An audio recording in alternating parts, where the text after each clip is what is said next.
এরকমও কথা শুনতে হয়েছে যে আমি ভাত বেচে খাই। আমার এত অর্ডার আসতেছিল, তখন আমি কিছু মানুষের কথা শুনে, এই যে ভাত বিক্রি করে, এটা করে, এগুলা শুনে আমি না আমার কাজটা বন্ধ করে দিই। 1400 টাকার একটা অর্ডার আসছে, একজন বয়ফ্রেন্ড গার্লফ্রেন্ডকে খাবার গিফট করবে, তো সরি বলার জন্য ওনাকে মানে খাবারটা পাঠাবে। তা আমাকে বলছো হঠাৎ করে অর্ডার চলে আসছে, আমি কি করব, কিভাবে কি বলবো। দেন আমি বললাম যে আমার টাইম লাগবে। তো উনি বলছে আপনি যদি রাতে 12টার দিকেও হয় 12টার দিকেও ডেলিভারি করবেন। ওই দিন আমাদের পুরো এলাকাতে কারেন্ট ছিল না, পানি ছিল না, আমার মোবাইলে চার্জও ছিল না। আমাকে হাফ অ্যাডভান্স পাঠায়, সাথে একটা আইসক্রিমও পাঠাতে বলে। ওই টাকাটা আমি একা একা হেঁটে হেঁটে অন্ধকারের মধ্যে বাজারে যাই। দেন বাজার করে বাসায় আসছি, রান্না করছি রাত্রে 11টা বাজে। এখন ডেলিভারি দিব কি করে, ডেলিভারি ম্যান তো নাই। তা আমার হাজবেন্ড তো জানে না, ওরে ফোন দিয়েছে, ও চিলাচিলি মানে খুব ঝগড়াঝাটি করছে। 2 ঘন্টা ওরে মানানোর পরে দেন রাজি হয়েছে খাবারটা নিয়ে ডেলিভারি করার জন্য।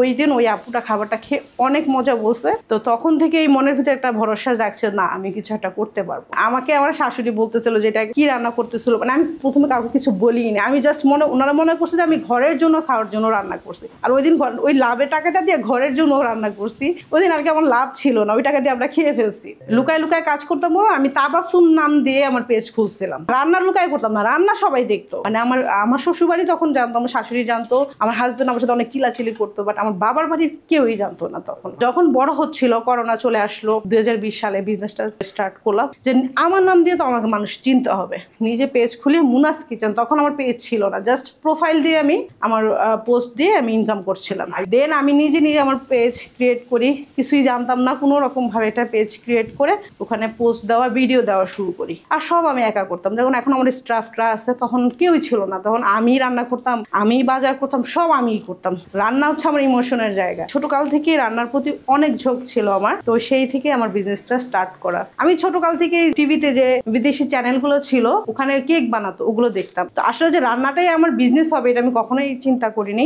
আমার এক ফুফাতো ননদের বিয়ে হয়, ওনার বিয়েতে আমি 60 থেকে 80 জনের রান্না একা করি। তো দেন আমার 2020 সালে আমার ননদ আমাকে বলে যে অনলাইনে এরকম বিজনেস করা যায় ভাবি, তুমি চাইলেও এইভাবে একটু বিজনেস করতে পারো অনলাইনে। প্রথম যখন শুরু করি ফ্যামিলি কেউই জানে না, কারণ আমার ফ্যামিলি হচ্ছে একটু ভালো অবস্থানে আছে, তো তারা বলবে আল্লাহ ও কাজ করে খায়। আমাদের ফ্যামিলিতে মেয়েরা কাজ করে না। আমি হচ্ছে 2020 সালে বিভিন্ন গ্রুপগুলোতে জাস্ট 1 সপ্তাহ পোস্ট দেওয়ার পরে আমার একটা অর্ডার চলে আসে।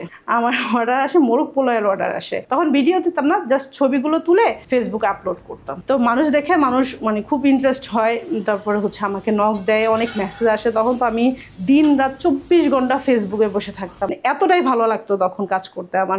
আগে একটা সময় মানে মানুষ তো বুঝাতেও টাইম লাগে। এখন আর এই কথাটা বলে না যে ভাত বেচে খান, কারণ এখন সবাই আমাকে নিয়ে প্রাউড করে যে না ও একটা পর্যায়ে গেছে। কারণ আমার মুনাস কিচেন মানে আলহামদুলিল্লাহ আল্লাহর দোয়ায় সবাই চেনে এখন মুনাস কিচেন। প্রথমে তো বাটি সেল করতাম, তো আমার মন্ত্রণালয়ে আমার দেশীয় খাবার গেছে, খাদ্য মন্ত্রণালয়। তো সাগরনা যেহেতু আছে, তাই এরকম করে তো ডালাও সাজানো যায়। ওইটা চিন্তা করে আমি হচ্ছে প্রথমে একটা পোলাও রোস্টের ডালা, আস্ত একটা মুরগি থাকবে, পোলাও থাকবে, 4টা ডিম থাকবে, ওই ডালাটা আমি লঞ্চ করি।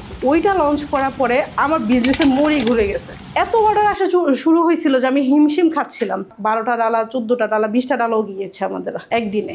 আগে একা একা করতাম, বাট এখন তো প্রচুর অর্ডার আলহামদুলিল্লাহ। এখন আমাদের 10-12 জন স্টাফ আছে, তাদের মাধ্যমে ওর আবার ডেলিভারি ম্যান আছে, তারা হচ্ছে আমার কাজ করে। আমার 3 জন শেফ আছে, তারা রান্না করে, আমিও করি, বাট আমি সবকিছু তদারকি করি, ওইটা চেক করে আমি দেন ডেলিভারিটা দিই। আমার মজার একটা কাহিনী আছে, আমরা কখনো গ্রামে অর্ডার দিই না, আমরা জাস্ট ঢাকা এবং নারায়ণগঞ্জ অর্ডার দিয়ে থাকি, ডেলিভারি দিয়ে থাকি। পদ্মা সেতুর ওই পারে একটা অর্ডার আসে, ছোট অর্ডার, বাট আমরা তো ডেলিভারি দিব না। এখন যেইভাবে হোক, যত টাকা ডেলিভারি চার্জ হোক, যাই হোক, ওনার নিতেই হবে। তো দেন আমরা রাজি হই, 3000 টাকা উনি ডেলিভারি চার্জ দিছে টোটাল।